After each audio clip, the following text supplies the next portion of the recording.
आप सभी का सुपर कंसेप्ट क्लासेस में स्वागत है। और आज की इस वीडियो में मैं आप लोगों को क्लास 10th सोशल साइंस के टॉप 5 सब्जेक्टिव क्वेश्चंस बताने वाला हूं, जो आप लोगों के एग्जाम के लिए बहुत ही ज्यादा इंपॉर्टेंट है।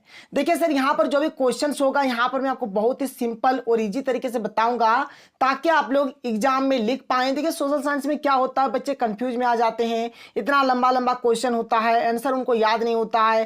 देखिए आपको कुछ भी याद नहीं करना है। ये जो अभी हमारा सीरीज चल रहा है, सीरीज का नाम है टपाटप सीरीज। आप लोग गाना सुने होंगे ना, टपाटप, बस वही वाला है सर। ठीक है, बहुत ही मजा आने वाला है। जैसे टपाटप गाना सुनने में आपको कैसा मजा लगता है, बिल्कुल वैसे ही मजा आज का ये क्लास करने में आप लोगों को लगेगा। और ये जो टपाटप सीरीज है चलता रहेगा, बिल्कुल टेंशन मत लीजिए। थोड़ा मैं क्लास 12th में बिजी हो गया था, इसलिए मैं क्लास 12th का वीडियोज बना रहा था, लेकिन अब केवल केवल आप लोगों के लिए ही मैं वीडियोज बनाऊंगा। और हर एक चीज 7 तारीख को आप लोगों का सोशल साइंस का एग्जाम है ना, तो इससे पहले मैं आप लोगों को हर एक चीज करा दूंगा। आप लोग भी एकदम बने रहिएगा। आपको जितने भी दोस्त होंगे उनको हमारी चैनल के बारे में बताइए, चैनल को सब्सक्राइब कराइए और आप लोग भी पढ़ाई करिए। तो चलिए इसे शुरू करते हैं। और यहाँ पर देखिए एक्चुअली में जो आपको बताने वाला हूँ, यहाँ पर इतिहास का हमारा टॉप 5 सब्जेक्टिव क्वेश्चन होगा। सब्जेक्टिव क्वेश्चन, ऑब्जेक्टिव नहीं। ऑब्जेक्टिव का भी सेशन चलेगा, लेकिन अभी हम लोग फिलहाल सब्जेक्टिव के ऊपर डिस्कस करने वाले हैं। तो चलिए डिस्कस करते हैं एक एक करके हर एक क्वेश्चन को। सबसे पहला जो हमारे पास प्रश्न है क्या है कि वैश्वीकरण क्या है, यानी कि वैश्वीकरण किसको बोला जाता है, वैश्वीकरण के बारे में बताना है। जो दूसरा प्रश्न है देखिए अथवा दे के है, या मतलब प्रश्न ऐसा पूछा जाए या फिर प्रश्न ऐसा पूछा जाए, कैसा देखिए कि वैश्वीकरण से आप क्या समझते हैं, अपने शब्दों में स्पष्ट कीजिए। तो मतलब बात ये रहा कि ऐसा प्रश्न पूछा जाए या फिर ऐसा प्रश्न पूछा जाए, दोनों का मतलब एक ही होता है। देखिए सर, वैश्वीकरण माने होता क्या है, जैसे कि मान के चलिए, देखिए बात को समझिए। जैसे कि ये हमारा इंडिया हो गया, ये हमारा भारत देश हो गया, ठीक है, भारत देश हो गया, और ये मान के चलिए कोई दूसरा देश है। तो वैश्वीकरण का माने होता है कि जो भारत देश का जो कंपनी है वह क्या करेगा, कोई दूसरे देश में जाकर व्यापार करेगा, और दूसरे देश का जो कंपनी है वह क्या होगा, भारत देश में आकर व्यापार करेगा। इसी को बोला जाता है वैश्वीकरण। रटना नहीं है, आपको ऐसे लिखना है। वैश्वीकरण माने क्या हो गया कि भारत देश की जो कंपनियां हैं वह विदेश जाकर व्यापार करेगी, और जो विदेश की कंपनियां हैं वह भारत देश आकर व्यापार करेगी। तो इसी को बोला जाता है वैश्वीकरण। और एक्चुअल में अगर हम लोग इसको अच्छे तरीके से लिखें तो कैसे लिखेंगे कि जो मतलब एक देश का जो अर्थव्यवस्था होता है, ठीक है, जैसे कि मान के चलिए ये हमारा इंडिया हो गया, ठीक है, ये हमारा कोई दूसरा देश हो गया, तो इस देश का जो अर्थव्यवस्था होगा दूसरे देश के अर्थव्यवस्था के साथ जब हम लोग जोड़ देंगे, लिंक कर देंगे, तो इसी को बोला जाता है वैश्वीकरण। आपको रटना नहीं है, मतलब सिंपल से आपको समझना है। वैश्वीकरण माने क्लियर हो गया। वही चीज यहां पर मैंने लिख दिया है, आप लोग देख लीजिए, यहां पर इसको नोट डाउन कर लीजिए। देखिए यहां पर मैंने क्या लिखा है कि जब देश की अर्थव्यवस्था को विश्व की अर्थव्यवस्था के साथ जोड़ा जाता है तो इसे वैश्वीकरण कहते हैं। अर्थात बाहर की कंपनियां आकर भारत में व्यापार कर सके और भारत की कंपनियां बाहर जाकर व्यापार कर सके, और ये जो घटना होता है इस घटना को क्या बोला जाता है, वैश्वीकरण बोला जाता है। बात बहुत सिंपल है, बात क्लियर हुआ। माने जो भारत देश की जो कंपनियां हैं वह विदेशों में जाकर व्यापार करेंगे, और विदेश की जो कंपनियां हैं वह भारत देश आकर व्यापार करेंगे। तो ये तो रहा सर हमारा पहला क्वेश्चन का आंसर। हम लोग अब देख लेते हैं क्वेश्चन नंबर 2, जो कि हमारा अगला क्वेश्चन है। देखिए जो अगला क्वेश्चन है ना, 3 तरीके से पूछा जा सकता है। क्या है कि बहुत सारे मजदूर स्पिनिंग, यहाँ पर जेनी हो जाएगा, जेनी, ठीक है, मशीन का नाम क्या है, स्पिनिंग जेनी, ठीक है, जेनी लिखिएगा। स्पिनिंग जेनी के इस्तेमाल का विरोध कर रहे थे, व्याख्या करें। ये क्वेश्चन ऐसे पूछा जा सकता है। या फिर ये क्वेश्चन पूछा जाएगा कि स्पिनिंग जेनी क्या था, इसका आविष्कार किसने किया था। या फिर क्वेश्चन ऐसे पूछा जा सकता है कि ब्रिटेन की महिला कामगारों ने स्पिनिंग जेनी मशीन पर हमले क्यों किए। कैसे भी पूछा जाएगा, उत्तर एक ही होने वाला है। तो देखिए सबसे पहले बात करते हैं कि स्पिनिंग जेनी एक्चुअल में आखिर है क्या, ठीक है, एक्चुअल में क्या था स्पिनिंग जेनी। तो स्पिनिंग जेनी सर एक सूत कताई मशीन था, मतलब सूत काटने का एक मशीन था। और इसका जो आविष्कार किया था, किसने किया था, जेम्स हरग्रीव्स ने किया था। इस बात का आप लोग ध्यान रखिएगा, किसने किया था, जेम्स हरग्रीव्स ने किया था। अब देखिए बात को समझिए। मान के चलिए जैसे कि कोई फैक्ट्री है, ठीक है, कोई फैक्ट्री में जैसे कि मजदूर काम कर रहा है, लेकिन मान के चलिए उस फैक्ट्री में अगर मशीन आ जाएगा तो क्या होगा।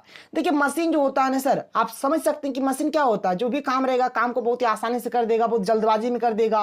मशीन से क्या होता है, मान के चलिए जो आदमी मतलब 10 काम को मतलब ऐसे करते हैं, मशीन क्या करेगा, वो मतलब काम को मतलब एक आदमी वो मशीन को चला के उस वैसा काम निकाल सकता है। तो ये सब चीज हो गया, जिससे क्या हो गया, बहुत सारे मतलब लोग बेरोजगार हो गए। इसी के चलते यहाँ पर स्पिनिंग जेनी पर हमले हुआ, इसका विरोध किया गया, मतलब हर एक चीज यहाँ पर बताया जा रहा है। चलिए बात कर लेते हैं, देखिए एक एक करके समझ लेते हैं। देखिए सबसे पहला बात कि स्पिनिंग जेनी के बारे में थोड़ा सा इंट्रोडक्शन क्या है, कि स्पिनिंग जेनी एक सूत कताई मशीन है। इसका आविष्कार जेम्स हरग्रीव्स ने 1764 ईस्वी में किया था।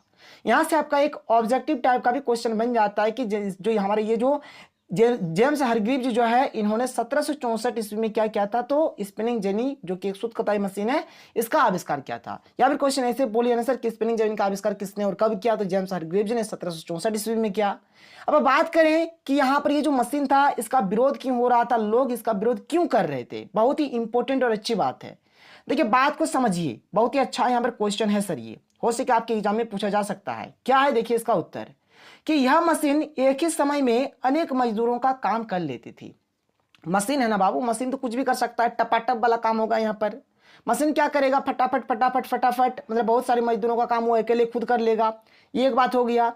एक दो आदमी ही इस मशीन को आसानी से चला लेते थे, माने एक दो आदमी ही माने जो चलाने जानता था इस मशीन को आसानी से चला लेते थे, ऑपरेट कर लेते थे, जिससे क्या हुआ, बहुत सारे लोग क्या हो गया, बेरोजगार हो गए, क्योंकि उन लोगों का काम छूट गया। अब मान के चलिए जैसे कि पहले हम लोग किसी भी फैक्ट्री में 10 आदमी रख रहे थे, अब मशीन आ गया, मशीन को 2 ही आदमी चला रहा है, तो 8 आदमी को हम क्यों रखे, बिना फोकट का पैसा क्यों दे। तो यही चीज हो गया वहां पर, जो भी वहां की कंपनियां थी यही चीज हो गया। तो मतलब बात समझ सकते हैं, वो चीज लिखा गया कि एक दो आदमी ही इस मशीन को आसानी से चला लेते थे, जिससे बहुत सारे व्यक्ति क्या हो गए, बेरोजगार हो गए। बात क्लियर, आगे चलिए। आगे क्या है देखिए, स्पिनिंग जेनी मशीन आने के बाद वस्तुओं का उत्पादन तो बढ़ा, लेकिन साथ साथ बेरोजगारी भी बढ़ी। देखिए मशीन से उत्पादन बढ़ेगा, फटाफट फटाफट यानी कि टपाटप टपाटप सामान बनेगा, लेकिन बात समझ सकते हैं ना, सामान तो टपाटप टपाटप बन रहा है, लेकिन आदमी को तो निकाल दिया गया ना, क्योंकि एक दो आदमी उसको ऑपरेट कर लेता था, मात्र एक दो आदमी रखा गया, बाद बाकी सबको निकाल दिया गया, जिससे बहुत सारे लोग क्या हो गए, बेरोजगार हो गए। आगे देखिए, आगे क्या है, बेरोजगारी बढ़ने के कारण मजदूर स्पिनिंग जेनी को अच्छी नजर से नहीं देखते थे। बेरोजगारी बढ़ गया, आदमी का काम छूट गया, जिसके चलते जो लोग थे ना, मतलब ये जो स्पिनिंग जेनी जो मशीन था इसको अच्छी नजर से नहीं देखते थे, आलतू फालतू का आ गया, हम लोग कितना अच्छा काम कर रहे थे, मतलब इस तरह का बात हो जाता है वहां पर। चलिए आगे चलिए, आगे क्या है देखिए, बात को समझिए।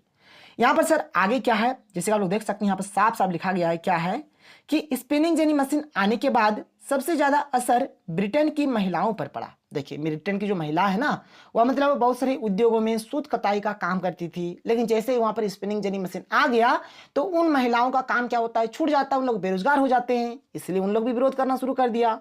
और जब उन लोग विरोध कर रहे थे ना सर, तब उन लोगों का जो घर में जो भी परिवार वगैरह जो था, उन लोगों का हर एक परिवार उन लोगों के सपोर्ट में था, उन लोगों का साथ दिया। आप चाहे तो इस पॉइंट को भी लिख सकते हैं यहाँ पर, क्या है कि जिस उद्योगों में महिलाएं काम कर रही थी, वहां स्पिनिंग जेनी मशीन आने के बाद उनका काम छूट गया। और यहाँ पर आप लोग लिख सकते हैं कि ये जो जब मतलब महिलाएं जब स्पिनिंग जेनी मशीन का विरोध किया, तो उनका साथ उन लोगों के परिवार लोगों ने भी दिया था।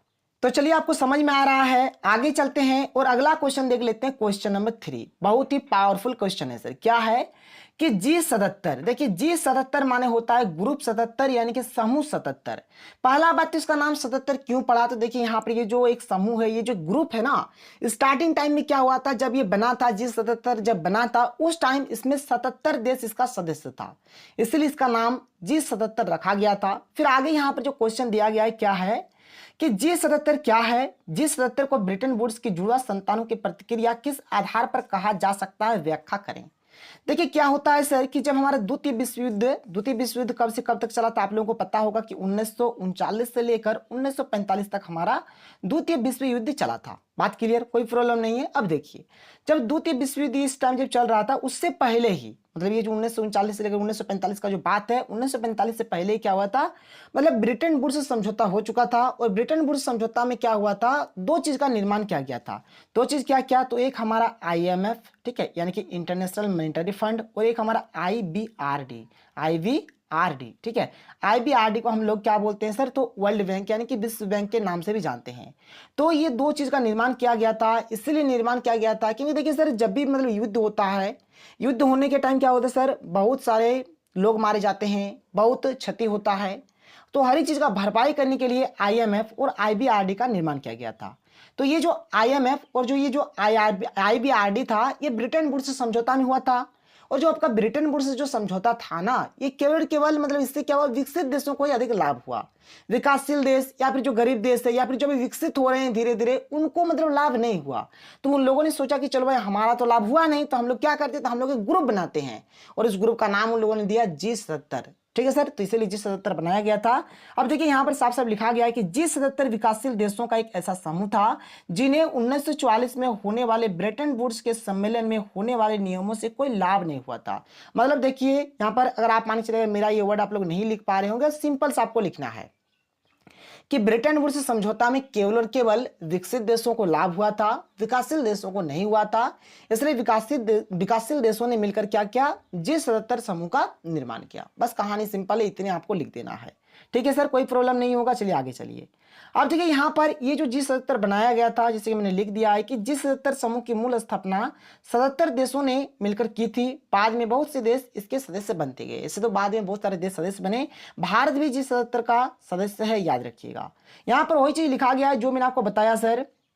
देख लीजिएगा, ब्रिटेन वुड्स सम्मेलन में IMF और IBRD यानी कि विश्व बैंक का जन्म हुआ, जिन्हें ब्रिटेन वुड्स की जुड़वा संतान कहा जाता है, क्योंकि IMF और IBRD पर केवल कुछ शक्तिशाली देशों का दबदबा था, इसलिए उनसे विकासशील देशों को कोई विशेष लाभ न हुआ। इसलिए इन ब्रिटेन वुड्स की जुड़वा संतान की प्रतिनिधिया के रूप में विकासशील देशों के G77 नामक देशों ने नई आर्थिक प्रणाली की मांग की, ताकि उनके अपने आर्थिक उद्देश्य पूरे हो सके, जैसे उनको मतलब आर्थिक सहायता मिल सके। ठीक है, और जो भी मतलब उन लोग आप सामान वगैरह जो भी करेंगे, सामान को मतलब बेचने के लिए एक अच्छा बाजार मिल जाए, मतलब बस यही सब चीज था। यहाँ पर बात क्लियर, कोई प्रॉब्लम नहीं है। जो मैंने आपको बताया ना सर सिंपल लैंग्वेज में, वही यहाँ पर लिखा गया था। आगे चलिए अगला प्रश्न देख लेते हैं। अगला प्रश्न देख लीजिए, क्वेश्चन नंबर 4। क्वेश्चन नंबर 4 हमारे पास क्या है कि रिंडरफेस्ट से आपका क्या तात्पर्य है। देखिए 2 अंक का प्रश्न है, जैसा प्रश्न वैसा आंसर लिखेंगे। 2 अंक का है तो 2 अंक जैसा लिखेंगे। अब आप मान के चलिए 10 टका का कोई चीज खरीदेंगे, 10 टका जैसा ही मिलेगा ना, और अगर वही चीज अगर आप 100 टका का खरीदेंगे 100 टका जैसा मिलेगा। जैसा दाम वैसा काम, तो यहाँ पर वही फंडा है। 2 अंक वाला है ना, तो 2 अंक वाला जैसा लिखेंगे। रिंडरफेस्ट बोला है, तो रिंडरफेस्ट क्या है, यहाँ पर एक अनुस्वर दे दीजिएगा। ठीक है, अनुस्वर दे दीजिएगा यहाँ पर। तो रिंडरफेस्ट पशुओं में फैलने वाली एक खतरनाक बीमारी थी, या फिर प्लेग जैसी बीमारी थी। ये जो बीमारी है ना, ये अफ्रीका में फैला था। कब, तो 1890 के दशक में फैला था। बस इतने आपको लिख देना है। आप चाहते हैं अगर आपका नॉलेज अगर आप जानते हैं तो वो लिखिए, कोई प्रॉब्लम नहीं है, लेकिन इतना तो जरूर लिखना बनता है। अगला जो प्रश्न है क्या है, देखिए कि औद्योगिक क्रांति सर्वप्रथम कब और कहां प्रारंभ हुई। ये भी हमारा 2 अंक वाला क्वेश्चन है। ठीक है, तो औद्योगिक जो क्रांति है सर सर्वप्रथम 18वीं शताब्दी में इंग्लैंड में प्रारंभ हुआ था। कहां पर, इंग्लैंड में। और कब, तो 18वीं शताब्दी में। तो यहां पर मैंने आपको टॉप 5 एकदम इंपॉर्टेंट सब्जेक्टिव क्वेश्चंस बताया। लैंग्वेज सर सिंपल था, आप लोगों ने पढ़ा, और ये हमारा चल रहा है टपाटप सीरीज। इसी प्रकार से आप लोगों को और वीडियोज प्रोवाइड कराया जाएगा ताकि आप लोगों का तैयारी अच्छे तरीके से हो। तो अगर आपको वीडियो पसंद आया तो वीडियो को लाइक कर दीजिए। तो मिलते हैं अगले वीडियो में। थैंक यू, जय हिंद।